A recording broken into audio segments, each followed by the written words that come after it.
Hey, this is Frank Todaro, otherwise known as Starscream. And you're listening to the Geekcast Radio Network.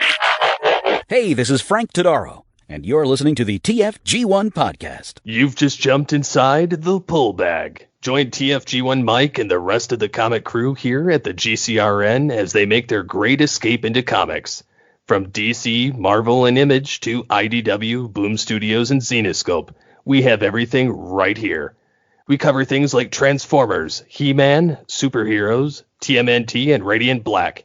Yeah, we have all that and so much more. It's all inside the pull bag here on the Geekcast Radio Network. So, without further ado, it's time to talk about the comics we're reading right now, here inside the pull bag. Hello and welcome to the Pull Bag. This is episode 418. That's right, folks, 418 episodes of the Pull Bag. I am, of course, TFG1 Mike. Joining me is the recently aged up and upgraded Mr. JT from Saskatoon. Hello, sir. Happy belated birthday. Thank you. I feel so old. You ain't that old. I have 5 I'm beginning to months feel on you. like Cup more and more every day. Yeah, tell that to my knee. Both of them. This is fair. This is true. Yes, and today we're going to be talking about another IDW Publishing Transformers crossover. We have Transformers-Ghostbusters. Before we get too far into this, I wanted to find out just how much of Ghostbusters we've done here inside the pull bag. I know for a fact that we have never actually done the actual IDW series. It started with the Deviations issue that IDW did, and then we've done the TMNT Ghostbusters 1 and 2. And then there was a Ghostbuster Funko Universe comic because they did a Funko Universe comic with Ghostbusters, Turtles, Judge Dredd, X-Files, which sadly isn't on Comixology anymore. I don't understand that. If IDW is on Comixology, like, some of IDW's stuff has just disappeared from Comixology. The Funko Universe issue, all of the Mask comics are now not on Comixology anymore from IDW. That's crazy to me. I don't get that at all. And I tried reaching out to them, but I got no answer. But anyway.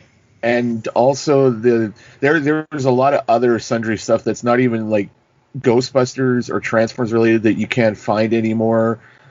Like CVO or Covert Vampire Ops, which is a really, if you're into like actiony horror kind of stuff, that's a really fun title at IDW. It leans more towards like 30 Days a Night and that kind of thing, but something I highly recommend. Yes. Now, we are both Transformers fans, and you're more of a Ghostbusters fan than I am. I mean, I like the first 2 movies, and I like the real Ghostbusters, but I'm just not a ghost person. Blame Freddy Krueger. He scarred me as a 5-year-old. Yeah, well, it might be Canadian because Dan Aykroyd apparently is a ghost freak in real life. He also started that show Sci Factor back in the 90s. Like he is Raymond Stantz personified, if you think about it. Yeah, he pretty much is. Now, they did something really cool with this, and IDW does this every once in a while. They will do connecting covers. Sometimes they're retail incentives, sometimes they're alternate covers. But for this, it's the main covers of all 5 issues connect to give you this big old scene of Transformers and Ghostbusters and whatever, except there's like this, and I know what it is and I know why it is, but they put this top secret question mark part in the middle of where you would see issue 3. And I'm like, what the hell is that? What? And so I go over to the lovely people at the TF Wiki. Yeah. And they, of course, obviously have the full image, even though it is a tiny image on their website. That's fine. It is what it is. But it's basically Ghostimus Prime. It's basically Optimus in the Ecto colors, the green, the white, the gray. So, yeah. I don't mind certain Optimus repaints, but this one, I don't know, man. It just didn't really hit me that... It's a little too ratchet colors on a new chassis. Yeah. Because it's basically, a red and white paint scheme with the tinted green windows. Yep. And then the gray legs. His chest shield, whatever you want to call it, his pectorals.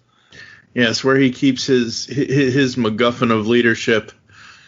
Oh, salty. Hey. So salty. Hey, man. There's only one true leader of the Autobots. That's the one that is constantly learning how to be a leader. Rodimus rules, Optimus rules. Anyway. The series... we're going to have a fight. Oh, of course we are. The series is written by Eric Burnham. Hey, we know that guy. We haven't interviewed him yet, but we will eventually, because he is currently doing the Beast Wars, Transformers Beast Wars from IDW. It is illustrated by Dan Schoening and Luis Antonio Delgado, who were the core creative team behind the IDW Ghostbusters series. So I like this because, number one, I've already seen other things that Eric has done, and I've already seen other things that Dan Schoening has done, because Dan Schoening was one of the original TMNT artists for IDW. So I kind of know their art style. I kind of know their writing style. I love the art in this. Yeah. But this story is just beyond wacky. But it's just wacky enough. I don't know. I think it it takes the wackiness and amps it up to 11. Like, it's just 1.2 wacky for me. It's good. Now that because I've actually reread this twice. So I read this about a week or so ago before we recorded it, and then usually what I'll do for recordings is I will read or at least catch myself up so I'm fresh with opinions and ideas of what's going on, 3, 4, 5 hours before the recording session. Yeah. And as I'm going through this today, I'm like, this is silly. This is fun, but it's silly to a point of being, I'm expecting Billy Mays to come in with OxyClean ads every 7 pages here. I don't think it's quite that silly, but this is like fine 80s cheese mixed with like some like old school Doritos from when we were kids, I mean, you got what is, and I don't mean this in any slight, we got the real Ghostbusters, like we got the movie universe Ghostbusters, which is very much what the comic is, mixed with the G1 cartoon Transformers. Yep. And it's all predicated on the fact they bring back like one of the single most remembered continuity items from the original G1 cartoon, in fact that Starscream's a gosh darn ghost now. Yeah. I mean, the only thing that would have made this crossover better, as we get into it, is if they had somehow written in a scene where you see a blonde, a brunette, and a gorilla tooling around in a convertible. Anyone that gets that reference, you earn 5 cool points. Well, then I guess I just lost 500. But Filmation yes. Ghostbusters. Yeah, well, real Ghostbusters is the only Ghostbusters for me when it comes to animation. Yeah. So I knew what Dan Schoening did with Turtles, and I've seen what he has done with the Ghostbusters designs. This is my first time seeing his literally, this is the cartoon in comic form. This is the cartoon on the page. Or animated. The movie, the real Ghostbusters is supposed to be the continuing adventures of Dan Aykroyd and Peter Venkman Ghostbusters. that's the idea. Yeah. But the Transformers aspect of this is really awesome because literally, like, every design from Soundwave to Megatron to Starscream to Shockwave, like, they are all true to the original cartoon designs. And sometimes people will take liberties here and there, and I think this did give them an opportunity to do that because much later, spoiler warning, folks, the Decepticons get killed and Cybertron gets destroyed and they all become ghosts, and it's all Starscream's fault because Starscream is a moron. It's I think it's just a tiny bit unfair to say Cybertron was destroyed because Starscream is a moron. I mean, it's not to say that Starscream isn't a moron. It's Ray did the same. He tried to think of the most innocent things, something from his childhood, something that could never, ever destroy us. Unfortunately, Starscream is a self-aggrandizing asshole. That's why he's a moron. Because, hello, Starscream, what did you do? Nothing. I mean, I just imagined myself. Like, I understand Ray. I get Ray doing it. I completely understand that. And then we get the awesomeness that is the Stay Puft Marshmallow Man. However... Stay Puft's all right. He's a sailor. He's in New York. Uh-huh.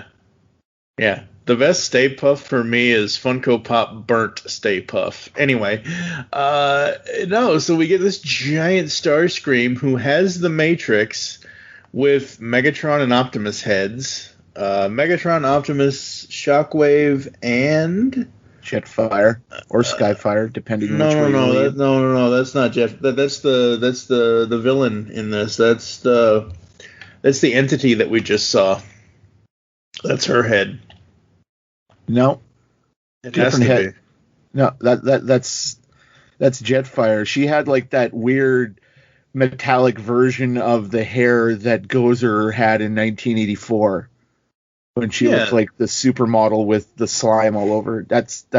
Trust me, that's Jetfire. That is not Jetfire.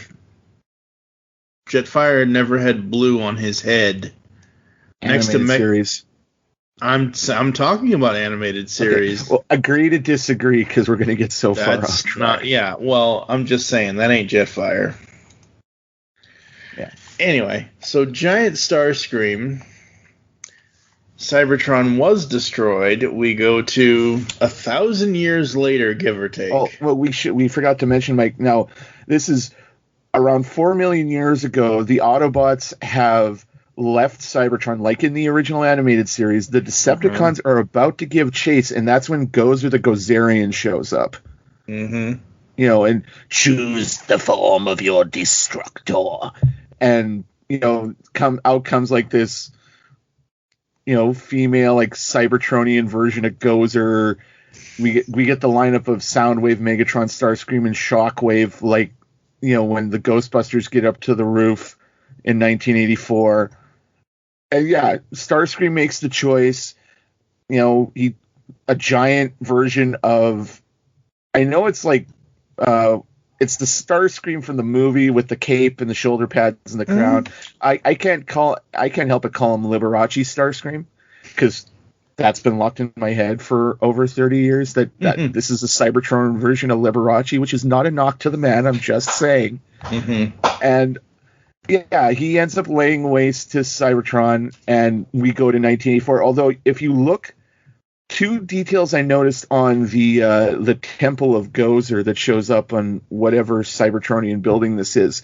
If you look in the corners up in the top, like where those ram's heads are in the movie, that one piece falls off, they're quintessons. Yeah, it's the quintessons. Yep. Now, did you notice the ceiling inside the temple?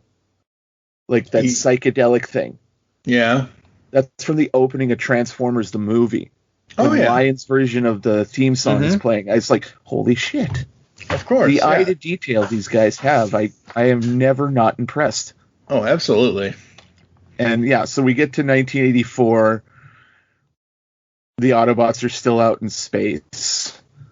because apparently it's like Moses and his people wandering the desert for 40 years. They haven't found a new home in 4 million years. Yeah, and then there's this weird action figure toy crossover character in here. I am sorry. I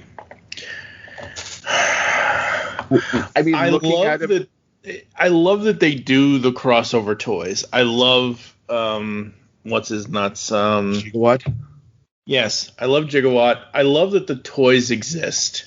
I have not read. I'm still waiting for Transformers Back to the Future to be collected, so I have not read it yet. We'll cover it at some point here inside the pull bag, maybe later in 2021. It might be 2022 before we get to it, but this one just did not. It's the shoulder pads, isn't it? No, it's everything about him. He's Autobots aren't supposed to be that asshole-ish. He's not an asshole. Think about it. This guy is Ray Stantz in robot form. In fact, if there was an animated film, the only man I would accept as voicing Ectotron is Dan Aykroyd himself. Oh, you mean Ectotronimus Dynamitron. Listen, Ek, don't call me that. Yeah, and before he's actually properly named Ectotron later on in this miniseries, we're just going to use Ectotron, folks, because my tongue almost breaks when I try to say that his full name. Yeah. But yeah, sorry, you go. I love the inside of the Ark. I love everything with the art here. Optimus looks like Optimus is supposed to look. The Ark itself looks the way it's supposed to look. Even Ironhide. Jazz looks a little too young. Like his face where he says, "You're being paranoid, Ironhide." I don't know. His face doesn't look like it should, but it's okay. It's not going to ruin my overall score for this, but I love how this looks. Yeah, and we have that last bullet, same page there as we go through, and we're both working with the trade folks. There's that scene where I'm a scientist, Jazz. You know what? If they didn't get Dan Aykroyd, because all this dialogue is like Ray Stantz dialogue, and God rest his soul, if they could have gotten Harold Ramis to voice this character, in that alternate dimension where he did not go into the ectosphere. They could have definitely got him to voice him in the direct-to-DVD animated film that this should have been. Yeah. But yeah, so Optimus, I love even some of the dialogue and the art. You almost hear Optimus do the this again kind of thing. And they go to Earth, and we find the boys in gray in, it says Brooklyn. I was going to say Central Park. Or are they just bordering Central Park? I'm not sure.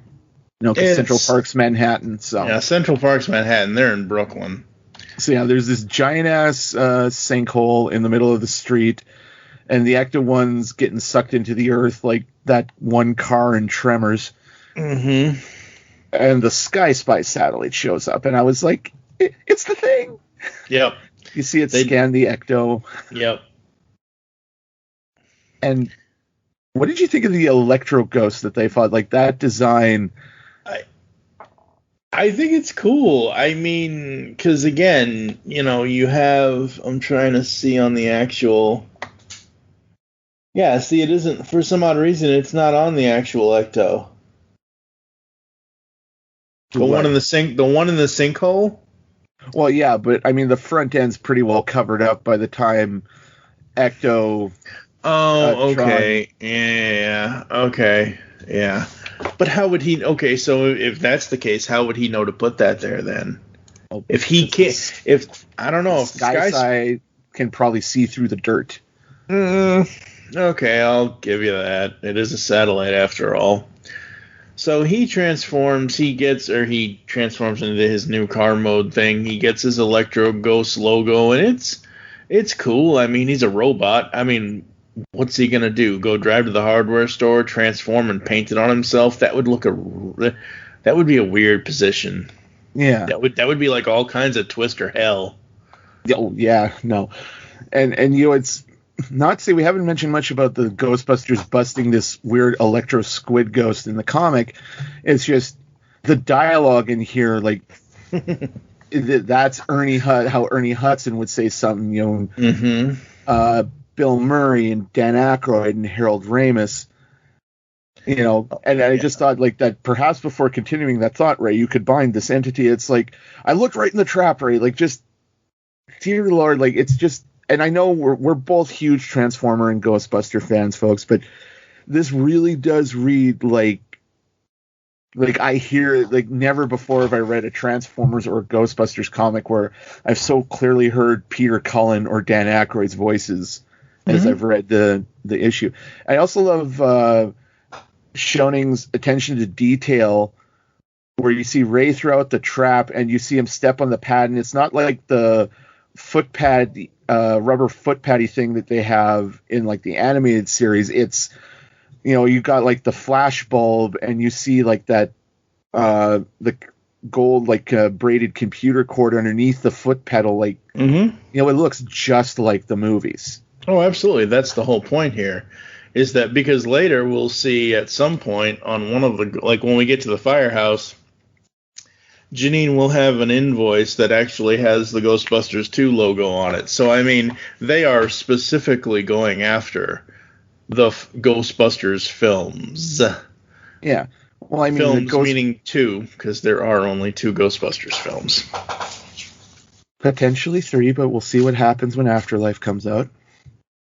But yeah, and that's the other thing I've always loved about the Ghostbusters comics, that they've worked with I guess Sony at this point, because I forget if Sony had the rights when the comics started, but like all the Ghostbusters comics that IDW has put out are firmly set around in that movie universe, and it's all about them, like the 616 Ghostbusters, the core Ghostbusters Earth, like that, meeting the real Ghostbusters, meeting the 2016 Ghostbusters, Extreme Ghostbusters. Well, not really, because they folded those into the thing, but it's just, you could potentially, if you were some mad genius like myself, try and figure out a reading order where this is in that continuity. Like they just, okay, we fight ghosts, why not? We'll pull around in this alien robot that transforms into our ride, which is something I loved in several times in the comic, where they're not aliens. And I've always loved that in stuff like this. It's in sci-fi or horrors, like it's either aliens exist and ghosts don't, or ghosts exist and aliens don't. Like, why can't we have both, guys? The universe is too big for this. Come on. So yes. They trap Electro Squid, and then they find out, why do we have 2 Ecto-1s? And then they find out, guys, well then, Starscream's a ghost all over again. Yeah, I like that. He's like just talking to him. It's like, I'm here to speak to the Autobot. Grab him. It's just like, it's like, it's just another thing for the guys. And then Winston, being the man that we all know and love, asks a very salient question. He said he is here to speak to the Autobot. What's an Autobot? And he turns around, and there's giant Robo Dan Aykroyd. Yeah, and that's how the first issue ends. Okay, so you know how and we all collect toys, folks, or we all have at one point or another. You know how they always talk about Robo Kibble? Like, there's too much of a backpack, or there's too much on the legs, or there's like this should have been shifted somewhere else. Just based on this final panel of this issue, I hate the fact that the front end of the car is basically his shoulder. Oh, shoulder pads. That's disgusting. Oh, it's just no. So yes, the second issue picks up with Ectotron introducing himself to the Ghostbusters. And I was like, that I was actually expecting you to be just a bit more intimidated. And Peter's like, yeah, we get that a lot. And then apparently Ghost Starscream is way too damn powerful because he basically breaks out of the trap. Oh, that's because like Ecto zapped it with his little zapper thingy. It's like, but yeah, he comes out like, I'm gonna kill you all. I mean, nah. I'd be pissed off too if some assholes just threw me in a closet and just were gonna leave me there. Please don't talk about my cousin that way. Okay. No. It's when I was 6, my cousin Heather threw me into the closet as a punishment, and it was dark and it was not comfortable in there. So anyway, sorry. Yeah, and I like this. You know, they blow up, or Starscream blows up the trap, and I love the reference. You know, we always tell them it's a bad idea to turn off the power to a thing, and they never believe us. Nope. And as good news is, if it happens one more time, we get a free hat from the insurance agency. Dear Lord, if half the stuff I watched in movies based in New York from when I was a kid were true in terms of bureaucracy like that, I'm surprised there isn't like an IRS SWAT team ready to descend on the Ghostbusters if this happens one more time. Mm-hmm. But sorry. I love that you have Starscream being afraid of enclosed areas and being in the trap, and he's like, "It's you, the Autobot. I'll stop. Truce, please. Truce." Right. You believe that? Nope, me either. And, and then throughout the rest of the entire series here, Pete just basically says, hey, you either behave or you're going back in the trap. Going back in the box. What's in the box? Yeah, I like that, like, because this is the snivelly, cowardly, Chris Latta-esque Starscream that we all know and loathe. And I love that it's like, are you smart or you stupid, Starscream? Stupid! I am stupid! And I got that with that bit. I apologize for my behavior, almighty Peter Venkman. And I was like, Jesus Christ, this guy is so much a bottom. Ooh, okay, adult reference. But yeah, so they powwow with Starscream and Ectotron, and he tells them that, I destroyed Cybertron, technically speaking. And you get like a shot of some very well-known Transformers dying pretty graphically. We see the Alpha Guardians getting wasted. Like Predaking, Devastator. Well, but I mean, Devastator just gets ripped in half. Like, oh, I've seen some horror movies. That is not a way to go. Yeah, Predaking literally gets his shit pushed in. Pardon my French. And they end up talking to a ghost in a red cloak with a little Kremzik on his shoulder. And I immediately know where this is going. Yeah. But I don't care because I'm all about this ride. And they basically makes a deal like where Megatron is like so completely swept up in his own BS that he's going to stop this and he's going to rule Cybertron. And literally, it takes Soundwave, Shockwave, and Starscream to talk him down. And even then, he's looking as like, you are all on my list now. Mm-hmm. And then he gets turned to ashes just like Starscream did in the movie. And I was like, oh, dang. Yeah, there's no Galvatron in this story, folks. Yeah. And I'm pretty sure Unicron would have probably turned into, Ghostbusters Thanos and start worshiping Gozer. Probably. But yeah, so Starscream, like, they all get turned into ghosts, and they've gone off searching, and Kremzik's the name of the red cloak ghost, and I was like, called it. Mm-hmm.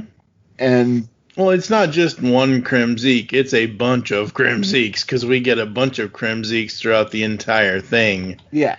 Just the little yellow guy is the first one we see. and then we get where he's literally been searching the universe for 4 million years. Mm-hmm. For the Allspark.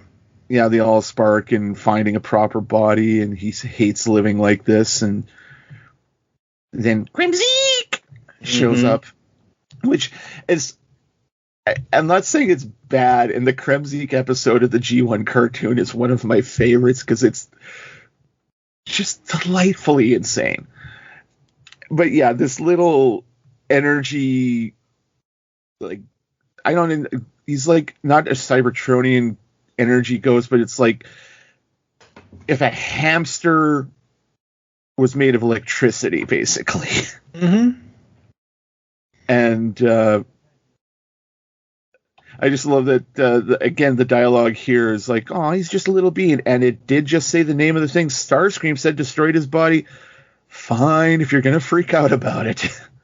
Mm-hmm. But, I mean, this isn't the sort of energy you throw in a trap, Venkman, because that thing blows up real good. Mm-hmm.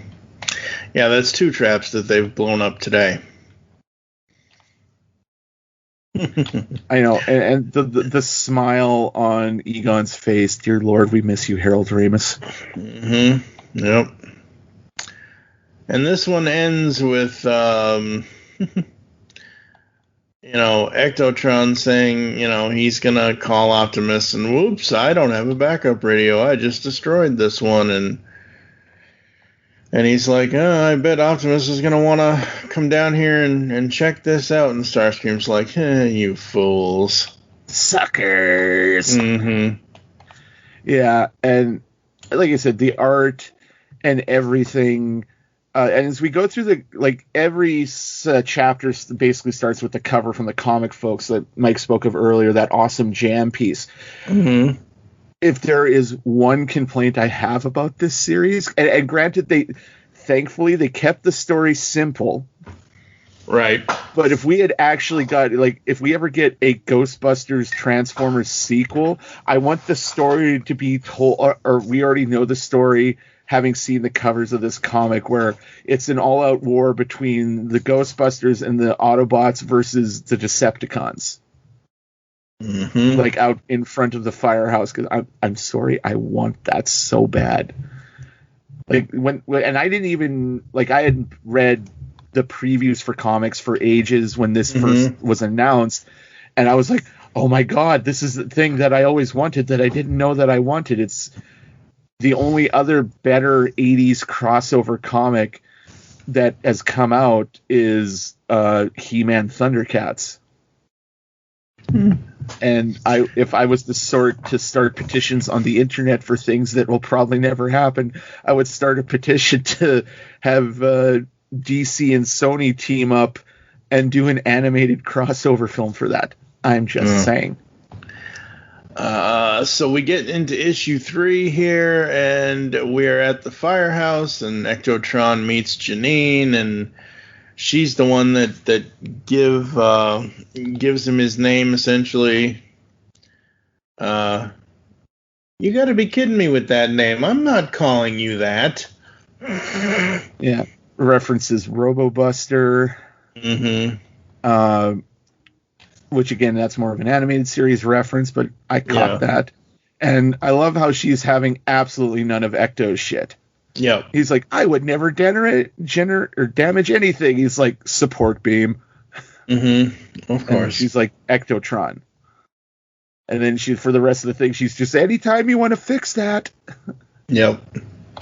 And then Starscream shows up and scares the living daylights out of her. Yeah. And another little background thing, it doesn't really become a character, because I think most of the comics, at least what we know from the ongoing, it takes place after Ghostbusters, the video game from 2009. So, Vigo the Carpathian and Slimer are in the main lobby of in the main area of the firehouse. Mm-hmm. And again, if you're a Ghostbusters fan as I am, you love these little nods. Fan service is never a bad thing, in my opinion. Oh yeah, Slimer's upstairs. I forgot because Slimer's upstairs in the little thing. Yeah. And I like how Starscream's go to shifts his ghost form into an almost human-sized being, and then he forgets himself as Starscream does and starts talking crap to Venkman, who is nothing if not Petty Murphy about it, and sucks him into a trap. Of course. Put him in a trap because I think I'm the first psychologist who can claim to specialize in analyzing alien robot ghosts. Yeah. He's not an alien.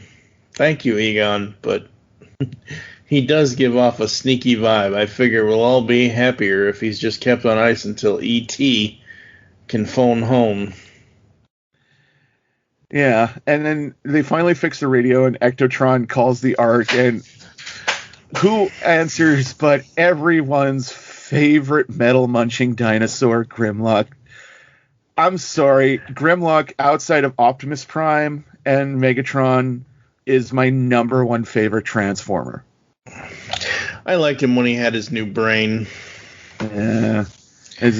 Me, Grimlock, need no strategy.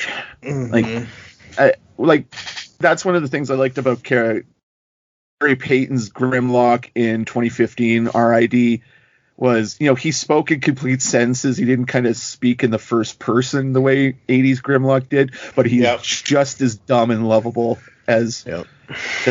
And this was me as a kid. Like, I'm not saying I was an idiot, just, didn't really have a concept of my own mortality or a sense of my own strength, and I tore through stuff as if I was a robotic T-Rex. So everyone always talks about, and this is true, and I've been watching a lot of the old Peter Cullen panels at various conventions recently, and everybody always talks about how G1 Optimus is kind of John Wayne-ish and Abraham Lincoln-ish and this, that, and the other thing. And while I do love Eric Burnham's writing, I am sorry. There's no way in hell that G1 Optimus would say. So Ectotron tells him, "Oh, you can call me Ectotron Optimus. I've been convinced it's easier that way." "Oh, thank Primus. Have you found the source of the..." There's no, G1 Optimus would not be that passive-aggressive with that kind of... I don't know. And I'm sorry, for a 30-foot-tall transforming robot who surfs and plays basketball, I can totally see him doing that. I can't... But you might be able to see him doing that. I just can't hear Peter Cullen in my head for that. What I do love is 2 exposition-heavy minutes later... cut down on all that dialogue that wasn't needed. Yeah.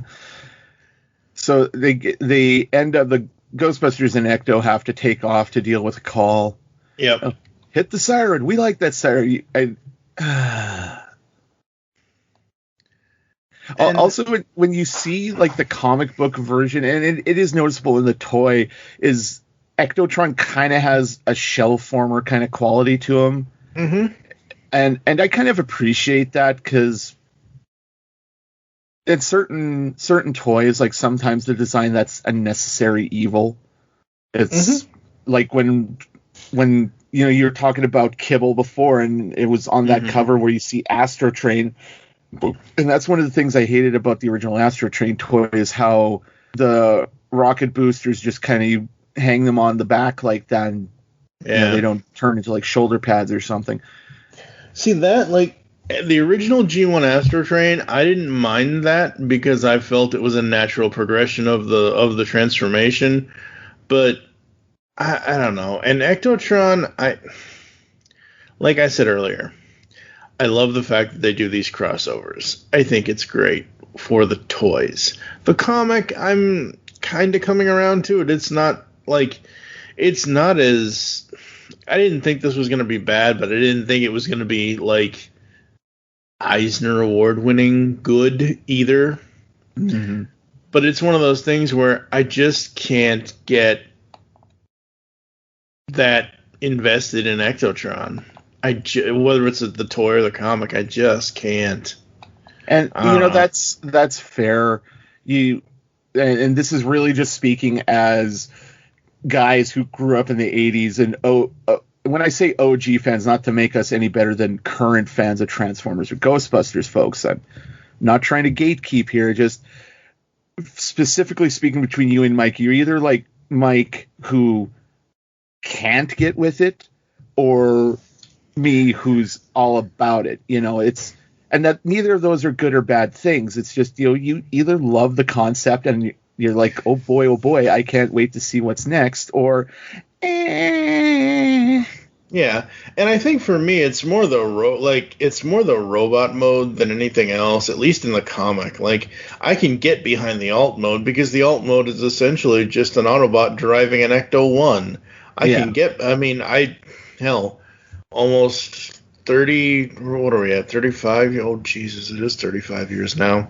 1986, 35 years ago, I was at the Boston Budweiser Expo, where number 1 I stood in front of and I sat in kit. Number 2, I stood in front of, I don't know, I don't think it was from the movies. It was probably one of the touring cars. I stood in front of an Ecto-1. I have a picture of it. It's just the robot side of it for Ectotron that I just can't. There's a huge disconnect for me, and it has to do with those 80s shoulder pads. Yeah. Sure, talking a lot about shoulder pads in this episode, aren't we, Mike? Mm-hmm. And we get back to the arc, and Wheeljack's like, this is a bad idea, Optimus. I mean, Decepticon ghosts, seriously. And Grimlock says the thing, we Grimlock ain't afraid of no ghosts. And I was just like, yeah, you said the thing. Mm-hmm.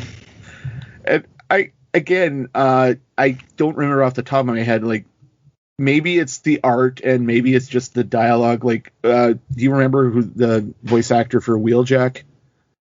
Off the top.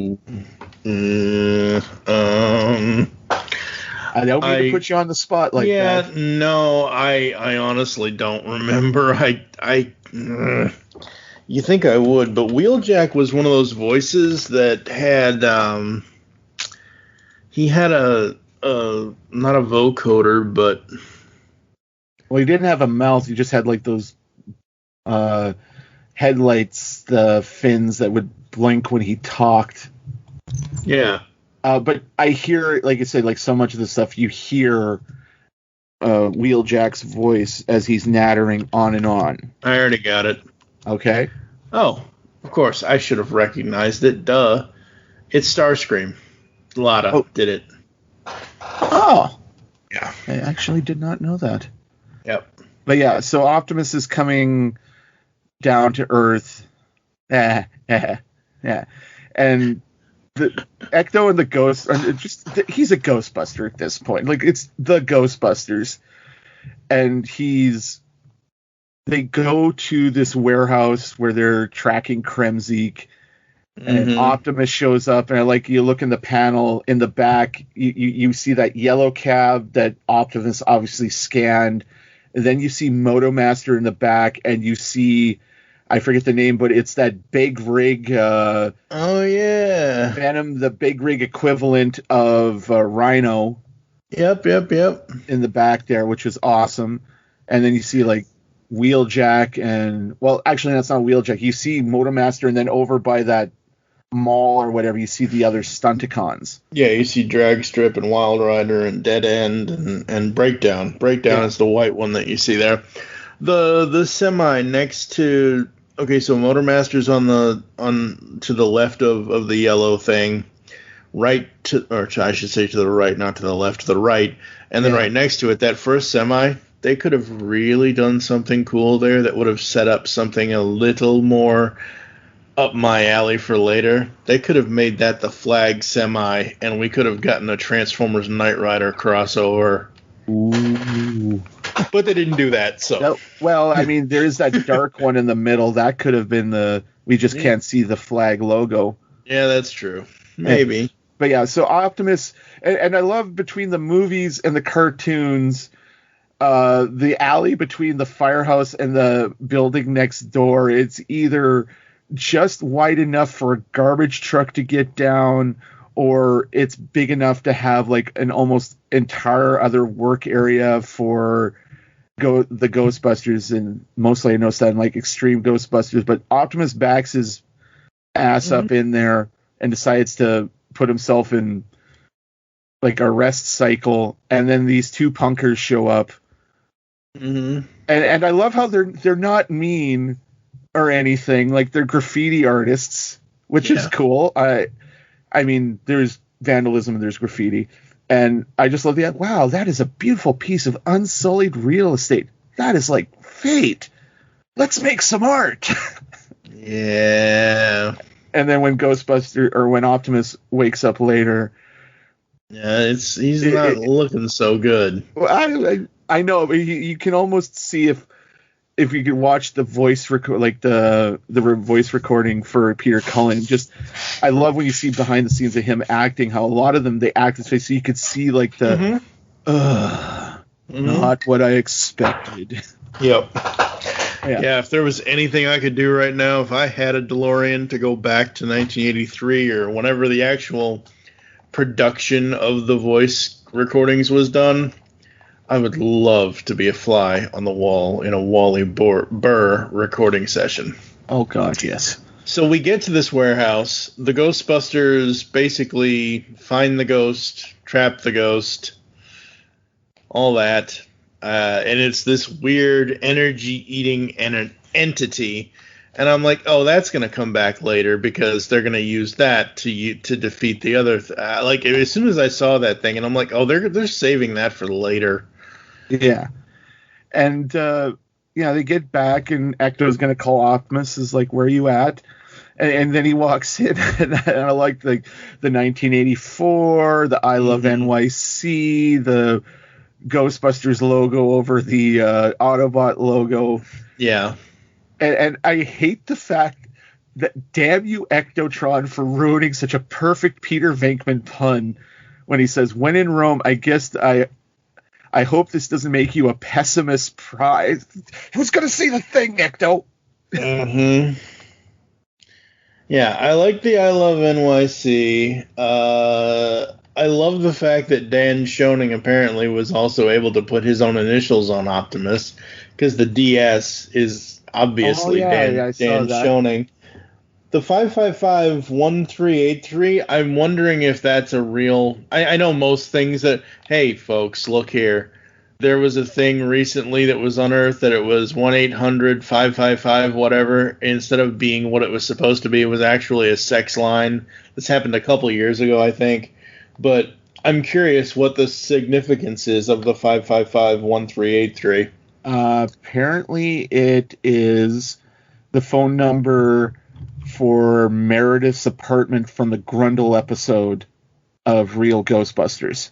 Oh God, I haven't watched Real Ghostbusters since we did episode 65 of Tooncast, so there's no way I would have known that. Yeah. But yeah, that's awesome though. And that just proves, Burnham, he's us. He's a nerd. Absolutely. And, I love Janine in this version of Janine, and very much because it's set in the movie universe, but it's not, God, Pods. Thank you, Jesus. I cannot think today. It takes the best parts of Annie Potts Janine and mix it with, animated Janine, and how she very simply explains when in Rome, because Optimus was just not getting that. No, and he's like, oh, thank you. I understand now. And then Peter comes down. We're going to talk to Starscream. Oh, the trap is empty. Dun, dun, dun. Yeah. And we get, into the fourth issue where they move to... They say, again, this is something from the IDW comics, that they have a warehouse that is like a backup HQ and allows Ecto and Optimus to, stretch out a bit. And you see the ghost buggy in the background, and there's was that Ecto 3 was like the helicopter bike, right? You're the Ghostbusters expert. No clue. It's been a while since I watched the cartoon. And, Optimus has used his nanochromatic thingamajigger to adopt proper colors. And it basically, he even mentions it covers up the graffiti. It's still there underneath. So it's essentially like a jacked up thing. And then Peter makes a mention, I bet Ray's already dreaming of an Ecto Semi for his very own. And I was like, well, of course he is, Peter. I mean, do you not work with the man? Yeah, really. But I think my favorite thing is when you look that first full-on shot of Optimus in those colors, I think it works. Again, a little too much like Ratchet, like we said about Ecto. But the thing is, if you swap out the white, like keep the red, or turn him into teal, and you swap that top half white out, that basically he's halfway to looking like some of the Nemesis Prime / Scourge toys that we've gotten over the years. Like I don't know if that's a necessarily. I'm just seeing that, or that's something that Dan and Luis, put in the mix here. Right. Yeah. Yeah. I mean, it could be that, but it's one of those things where you could do that. But I think they did it this way because they wanted it to, number one, fit in with Ectotron and fit in with the Ghostbusters, and number two, yeah, and it's a white Optimus Prime. It's a stand-in for Ultra Magnus. He's not wrong, folks. And over the last few pages, I'm wondering what Winston was working on there. And it turns out they're just making a giant adapter pack for Ecto to use. So they basically... And then oh my god, they basically made a variant of the Pretender technology for Ectotrons. They got these two halves. They put a fully functioning, unlicensed nuclear accelerator in between, and then strap it onto the back of a Cybertronian life form. And I was like, this is the greatest comic book ever. I'm sorry. I'll fix everything. I am smiling. Like, my inner child is smiling so much reading this comic, folks. But so they test it out, and what happens? That is Ecto 3, the helicopter bike. Ecto nukes Ecto 3. I love Peters. I'm starting to think Janine was right to worry about you. I'll fix everything. I'm sorry. Please don't hate me. I could never hate you, Ecto. So they roll out, and I guess my only complaint is, and I'm sure I can look at pictures online of the actual toy. My only complaint about Optimus really is that we don't get to see his alt mode in the colors enough. Like, you see him transforming into vehicle mode, so you see the front end of the truck, and when they get to where they're going, you see him transform back into robot mode, so you kind of see the trailer, but it's like... But it disappears just like the cartoon. Of course. I mean, And also, I'm going to have to write this down, check it out. Like when they transform and they have like that sound, I got to look up and see if that's the actual... I think that's the actual phonetic spelling of that sound. Probably. But yeah, they come upon this this power station where it's clear skies, nothing but clouds. And then, how dare you interrupt me, Peter Venkman, when I have the upper hand? And I'm just like, oh, you dumb, beautiful idiot. Starscream never learns. Also, they turned Optimus Prime's cannon into a proton gun, and I'm smiling so much on the inside. It works. Yeah, and then again, this is something I would hope to contribute some questions, if not take part in the interview. If you ever got Eric Burnham, I'm just saying if I can't be there, let me know and I will send. I have a couple like Kremzeek's cloak. Does that not look like Shadow Weaver from She-Ra? Oh, of course. That's the first thing I'm like. What the hell is Shadow Weaver doing here? Yeah.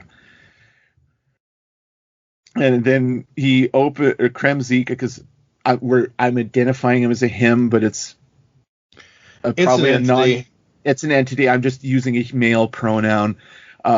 He opens up his cloak and absorbs Starscream, and I remember the first time I read this comic when this first came out a couple of years ago. I felt this chill of this slight feeling of dread run up my spine, and it sent me back to that episode. I forget the episode, but there's like the big fat ghost who's like absorbing ghosts into him, and he almost ate Slimer. And I remember watching that cartoon as a kid and like, no, not Slimer. You know, like I got that brief moment of like, oh shit. But yeah, Kremzik absorbs Starscream, and he goes back to, we get a flashback to 4 million years ago where he disintegrates the other three, and he was going to destroy them and may have destroyed them. And Starscream's the only one that took a knee. Mm-hmm. So it throws, of course, we knew Starscream was lying the whole time. We just didn't know the context. Oh, of course. And then we get what is very much a throwback to the rooftop scene from 1984 where, you know, let's show this prehistoric bitch how we do things downtown kind of moment. Yep. And, I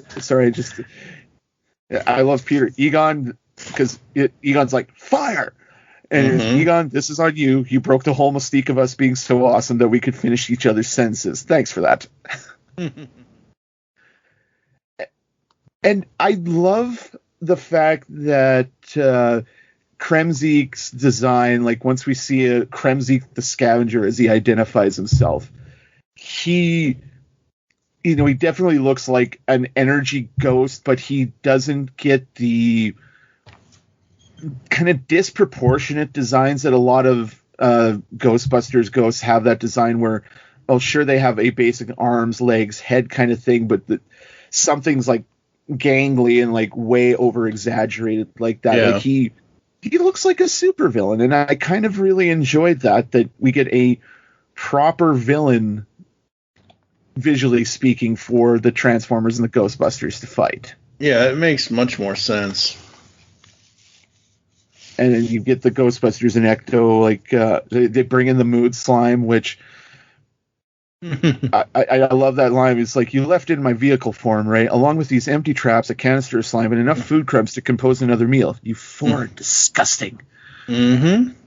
Like the salt, Ecto, the salt. Mm-hmm.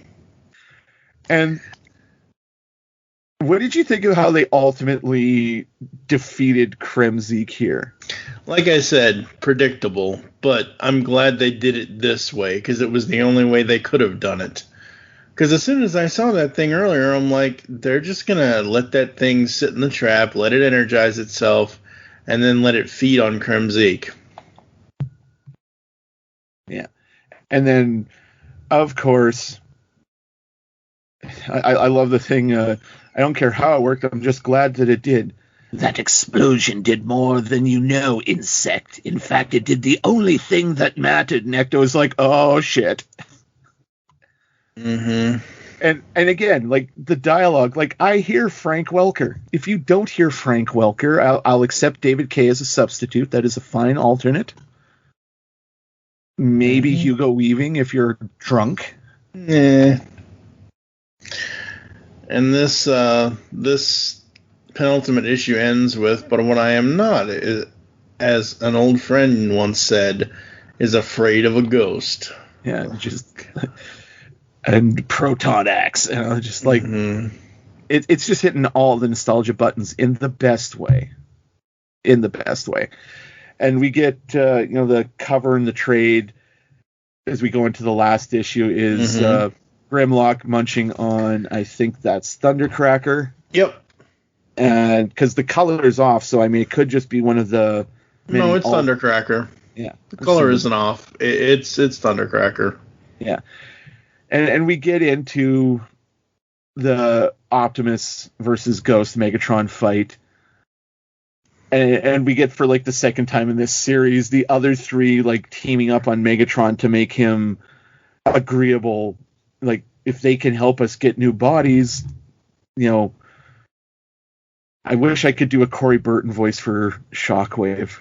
It's legit one of my favorite villain voices in the series. And Megatron's like nuts to that. I don't need you. Your help is worthless. And he does like the weird, like Freddy Krueger distended arm, just pimp slaps Optimus Prime. Yep.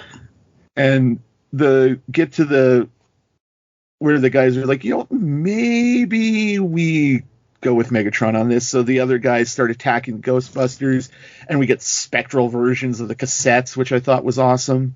Yeah, that's what I was saying. That's what I was talking about earlier. Was that yes, this does look all very G1 Transformery, but they were able to use their own designs on certain aspects. Basically, just changing the color of the cassettes to green and things like that. I mean, they still, Buzzsaw, Ravage, and Laserbeak still look like themselves, but because they're green in nature, it gives them a little bit of flair, and I think it gives. Well, it's better than the blue tinge that the main four Decepticons have, and strictly speaking, having steeped myself in the Ghostbusters fandom over the years, I think Soundwave is Soundwave. He just got nuked and he's turned into a Cybertronian ghost like Starscream did in the animated series.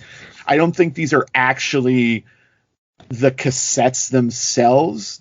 These would be classified as low-level manifestations.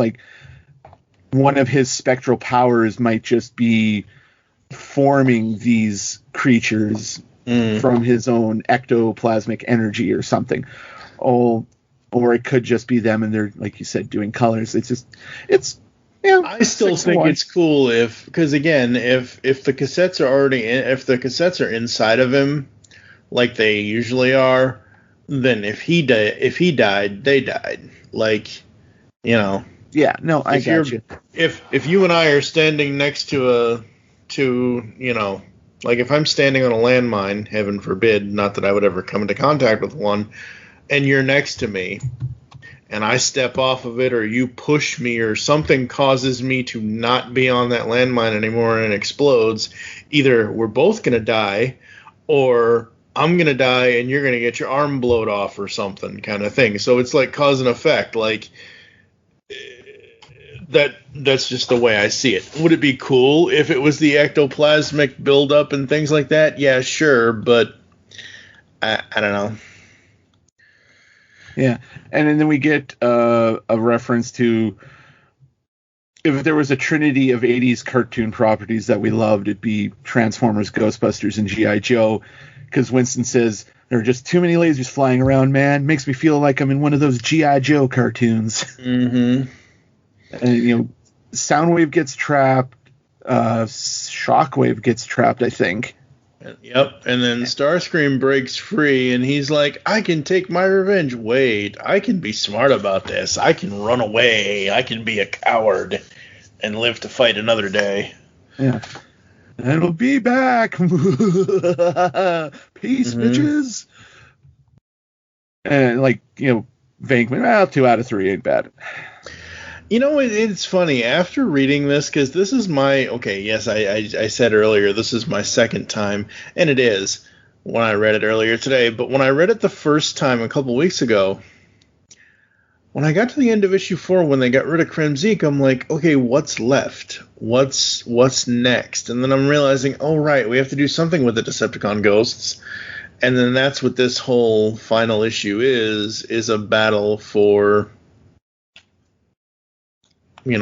beating up the Decepticon ghosts. And what I think is really cool, and this is why he's a bad leader. This is why he goes surfing while Megatron and the Decepticons, destroy the dam. Optimus knocks the Megatron ghost into Ectotron, and he basically possesses him. And I'm like, oh... Yeah, and we get that anatomy. I forget the proper term for it, but it's like when you look in an anatomy textbook and you see what a human looks without their skin. We get that schematic view of when Megatron was turned into Galvatron in the film. Yeah, and just before that, I like how you think Optimus needs our help with the last one, and Ecto's like, I don't know, guys. I think Optimus has got it covered, and that's a reference to several times in the book, how Optimus has really good ears and he's just that gosh darn good because it's Optimus Motherfreaking Prime. Mm-hmm. Of course he's got this. It's Optimus, duh. And yeah, so Ecto gets possessed. And I just love the venom in the, well, Prime, it appears I have evolved. And I was just like, dear God, I want this to be a real cartoon so bad. But yeah. I love how Peter's got like, hey, you got mood slime. And we all, it's that's much too small a sample rate to affect so much metal. We got the Statue of Liberty moving with it. Yeah, we used gallons of that stuff. Mm-hmm. Like, I honestly don't want to know how many times they had to switch out the slime canisters and their slime blowers and that thing to spray the Statue of Liberty on the inside. And I'm pretty sure they just didn't spray the feet. Like, they must have coated that all the way up. Yep. But they essentially, it's like playground rules. Like, they trip Megatron and they force feed him mood slime, which causes Ecto to puke him out. Yeah. And then we get this awesome redesign of a spectral Megatron who's like, I know, ghost-like. Yeah, it's very Hugo. It's very Transformers Michael Bay, Transformers #1 Hugo Weaving Megatron. Very much so. But it looks awesome. I mean, I don't see how, like, and now he's just, I think it would be fair to consider him a little more of a plain Jane ghost, in that, you look at Megatron, so he has this very humanoid form, and this is more of a very humanoid ghost with like no kibble on to suggest what he would transform into. So this is like a protoform version of Megatron, if you will. And I love how he's like, I'm going to possess you instead and rule the universe. And, well, no, because you're a ghost now, and Bustin makes Ectotron feel good. Mm-hmm. He's like, I will not be beaten by these fools. And then the whole, you kind of want to step on him right now, don't you? Be honest. He's like, it had crossed my mind. Mm-hmm. And then what throws me off here is some of the other, like, why am I feeling deja vu right now? It isn't about what Optimus is talking about. It has nothing to do with the script or the story.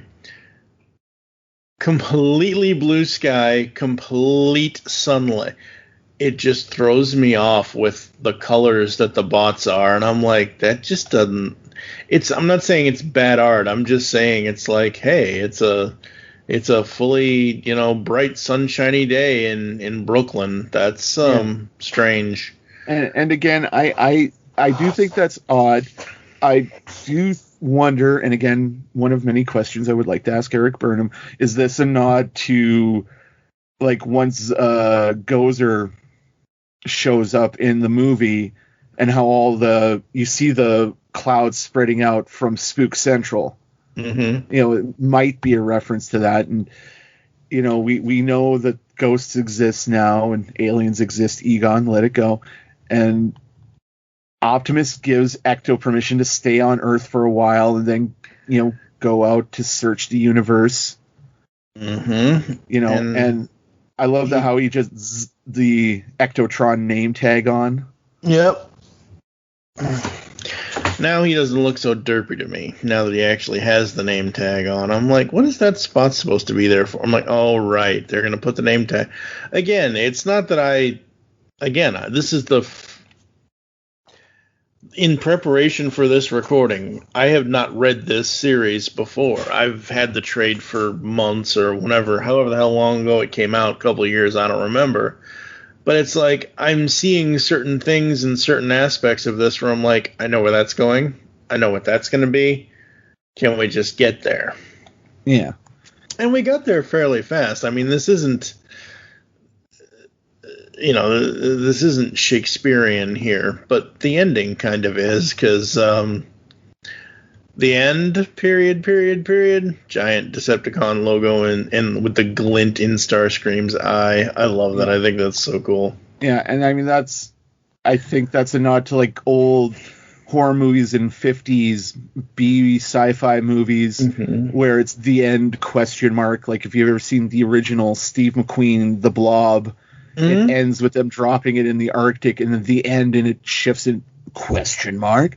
And I love that because, and that's like in the future because they established that Ecto's going to stay on Earth for a while and work with the Ghostbusters. And Optimus, like I said, is given his permission. You go off and search the universe for other Cybertronians and more Cybertronian ghosts, and keep in touch. And I love how he's like, "Oh, thank you, Optimus," and he hugs him, and I could just see Peter, they're like very Reverend Lovejoy. Yep. And Ectotron takes off, and Starscream's, "I will have my revenge," kind of thing. And like you're saying about the scale, like the scope of the story, it's needlessly uncomplicated. Like sometimes when the guys like Eric Burnham and many other writers who've done like Thundercats, He-Man, or even Superman, Thundercats in the very early aughts, like it's just you can't go in with any preconceptions. It's the Ghostbusters teaming up with the Transformers. Let's go. It's going to be inherently silly, and it's probably not going to make a lot of sense, but it is what it is. Like I said before, it's not as bad as I thought it was going to be. Now, when I first heard about this, when I first saw the solicitations years ago, when IDW first had it solicited as single issues before the trade and everything else, I was like, oh, okay, cool. Because, like we've already said, we both liked the real Ghostbusters. We both liked the G1 cartoon. And the fact that the G1 designs in here, the actual G1 designs, not the Optimus repaint stuff, but the fact that they are so on model to what was in the cartoon, like, I want Ghosts of Cybertron, like, for everybody now. Like, I just, like, the planet's dead, the bots are dead, but they're warring as ghosts kind of thing. Like, I really dug the ghost designs. There are, at the back of the trade, folks, as always, there are all of the variant covers. One of my favorites is Starscream as the Ghostbusters 2 No Ghost logo. This is done by Priscilla Tramontano. I love that one. Oh my god, I just realized what the first alternate cover is. That's the box art to the Ecto 1 toy. Yeah. I just got that. Holy shit. The one by Nick Roche? Yeah. Yeah. And then you got some of them, like it's variants on the Ghostbusters in front of Ectotron. I think my favorite alternate cover it's after the one by Alex Milne, which one of my favorite Transformers artists, but it's the art by Nick Roche, the second one where they're doing the finger guns dance down Fifth Avenue in New York, and you got Ectotron and Optimus in the back doing that. Yep. Another one of my favorites is one by Andrew Griffith. It's it's one after that. It's all the Crimzeeks with Starscream and all that. I thought that's hilarious. Yeah. Then there's the which is sometimes a regular thing with alternate covers for Transformers. There's the schematic cover for Ectotron. Yep. And then there's the badass Evan Stanley cover of Optimus. The action hero poster. Yeah, no, that one just like with the lightning strike in the background. Ectro versus Stay Puft is nice. I really dig the one following that by Clayton Crane, who is all his art has this very slick look to it. Yeah. Like when you look at it, you can't help but think slick. And I love his art. I don't think it works so well here. Like it works for the Transformers. It doesn't really work to make the Ghostbusters look like they've been covered in KY jelly. And if you want to see some really good, there's a couple of, Ghostbusters miniseries from the early aughts. I think it's Road to Damnation and Trail of Tears. If you're a Ghost Rider fan, I highly check that out. And then we get a couple of shots of the actual toys. Yeah. So this is Transformers Ghostbusters mashup, Ecto-1 Ectotron figure, and then Transformers Masterpiece Optimus Prime Ecto 35 edition. Yeah. So that's basically Masterpiece Prime, but painted as Ecto Prime, as, you know, Prime got slimed. Yeah. Kind of thing. I love that little Slimer perched on Ecto's shoulder there. That is very cool. I just wish I could afford the Ectotron and get Ectotron and Gigawatt and put them on a shelf together. But since the only prices I found for them is like somewhere between $50 and $65 here in Saskatoon. Really? I'll just put that on my Christmas list.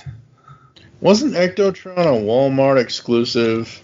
It was, and I've seen it out in the wild at Toys R Us, and the comic store, 8th Street Books and Comics here in Saskatoon, they have a couple of Ectotrons and a couple of Gigawatts on the wall for purchase, which I'm sure they just ordered through their distributor, because you can do like that too. So you either find it at Walmart or you find it, at a specialty store. It's just, I can't afford that. Yeah, but Transformers Ghostbusters, we have a 0 to 5 with half point scale for the GCRN Universal Rating System. I would probably give this a solid 3.5. Only because the story, like you said, it's needlessly uncomplicated. Yeah. And that's a good thing. That's a good thing to kind of get new readers in. Where it really got me, and where I would probably rate it separately, is the art. The art is easily a 5, because they did so much here with how good the Transformers look, with how good the Ghostbusters look. I mean, it's just, everything was so cool. Yeah. No, writing is a 5 out of 5. The writing's 4.5 out of 5 Ghost Traps, and 5 Ghost Traps out of 5 for the art. Like I said, it's just I just think you have Gozer show up, and I kind of take that half point off, just because, I mean, that sets certain expectations for me. Like, I expected Gozer to show up at the end and not be Kremzeek. I mean, if I was running, I would have had, like, Gozer come back and have Robo Gozer versus the Ghostbusters, and Bang was like, hey, got an upgrade, huh? And set up Kremzeek for, like, the villain in the sequel is what I would have done. And it's just little, maybe different art choices, like you said. It's just, overall, Ectotron just kind of looks really plain in a way, and it didn't come together until he put the name tag on, which is a very minor nitpick. But I can't recommend this enough, folks. This is, if you're to do just and simple crossover comics, not months long with all the spin-offs that Marvel and DC have done the last few years, like just 5 and done kind of crossovers like this. This is in my top 3. The only one that I would put above this, and it is my current number 1 in that context, is He-Man Thundercats. Yeah, that was a good one. Momator. That was a little much, but other than that, that was a good one, yeah. I'll get you next time, Venkman. Yeah. Yep. All right, folks, coming up next here inside the pull bag in July, comics are read there. Transformers Beast Wars number 6 with Steve Megatron, and then somebody, I don't know who yet, is going to join me to talk about Ryan Drost's Stealth Hammer, and then Edward and Kendra Hale will join me for episode 420 as we talk about the closing issues of Radiant Black's first arc. That's issues 5 and 6.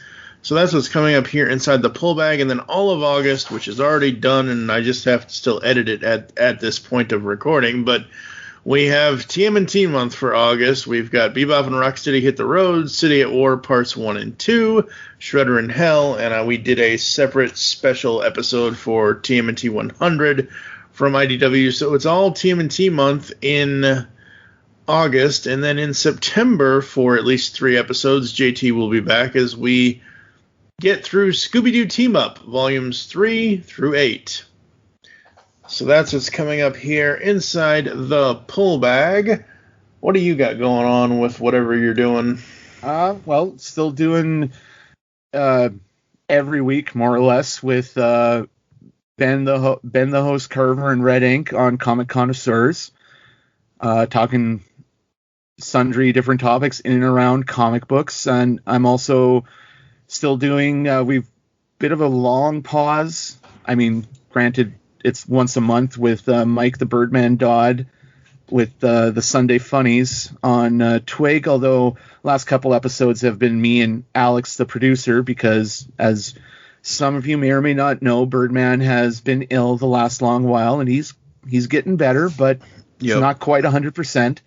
So hopefully he'll be back soon. And the first episode back with him, I think we're going to be talking about the Dreamwave era Transformers comics. I don't know what it is with those. I never got into them when they were going on, but I kind of wish that they would be online. I kind of wish Comixology, Amazon, whomever would figure out a way to get those to be able, because I've just never, like, I can go on the TF Wiki and read the synopsis, but it's not the same thing as actually reading the comic book. It just isn't kind of a thing. And say what you will about Pat Lee and his business practices and the eventual demise of Dreamwave. Like, I've interacted a couple of times online with him because I friended him on Facebook. And granted, you don't get a lot from those interactions, but the fact that he's still out there, he's still working, he interacts with fans, and I mean, ultimately, it's just money. It was a really shitty thing what happened at the end of Dreamwave, so it's not like I'm giving him a pass on that.